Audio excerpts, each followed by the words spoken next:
శ్రీ గురుభ్యో నమః. శ్రీ మహాగణాధిపతయ నమః. ఓం నమః శివాయ. శివుణ్ణి పూజించేటటువంటి రోజుకి శివరాత్రి అని పేరు. ఇది నిత్య శివరాత్రి, పక్ష శివరాత్రి, మాస శివరాత్రి, అలాగే మహాశివరాత్రి అని మనకు అనేక శివరాత్రులు ఉన్నాయి.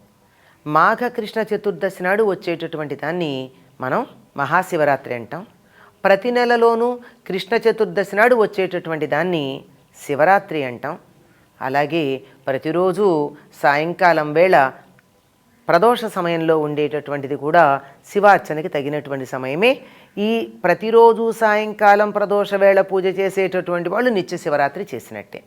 పక్ష అంటే ప్రతి పక్షంలోనూ, అంటే అమావాస్యకి ముందు పౌర్ణానికి ముందు వచ్చేటటువంటి చతుర్దశి.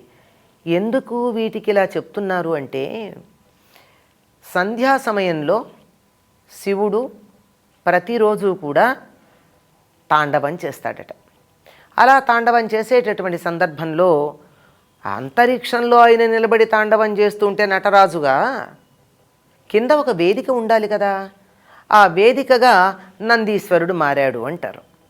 అందుకే వేదికని, నృత్యం చేసేటటువంటి వేదికని నంది స్వరూపంగా భావించి రంగస్థలాన్ని పూజించటం మనకి నృత్య సంప్రదాయంలో ఒక పద్ధతిగా ఉంది, తప్పనిసరిగా ఆచరించవలసినటువంటి పద్ధతి.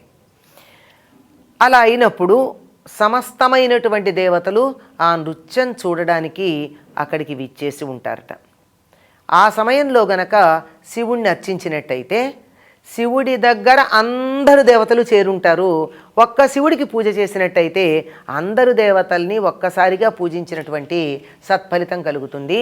ఇది ప్రదోష వేళ. దోషము అంటే రాత్రి, ప్రదోషము అంటే రాత్రికి ముందు ఉండేటటువంటి సమయం. అంటే రాత్రి రావడానికి పగలు వెళ్ళడానికి మధ్యన ఉండేటటువంటి సాయం సంధ్యా సమయం. సాయం సంధ్యా సమయంలో శివుణ్ణి అర్చించటం శ్రేష్టమైనదిగా చెప్పడానికి ఉన్నటువంటి కారణం ఇది. ఎందుకంటే ఒకళ్ళు తబలా పుచ్చుకుని, ఒకళ్ళేమో తాళాలు వేసుకుంటూ, ఒకళ్ళు సంగీతం పాడుతూ, ఒకళ్ళు అందరూ కూడా ఆయన చేసేటటువంటి నటరాజుగా ఆయన చేసేటటువంటి నృత్యానికి హంగు చేయడానికి వస్తారు. కనుక వారందరినీ పూజించిన ఫలితం లభ్యమవుతుంది. ప్రదోష వేళ చేసేటటువంటి పూజకి ఇంత ఫలితం ఉంది అని పెద్దలు చెప్తారు. శివార్చన ఎప్పుడూ ప్రదోష వేళే చేస్తారు. స్వస్తి.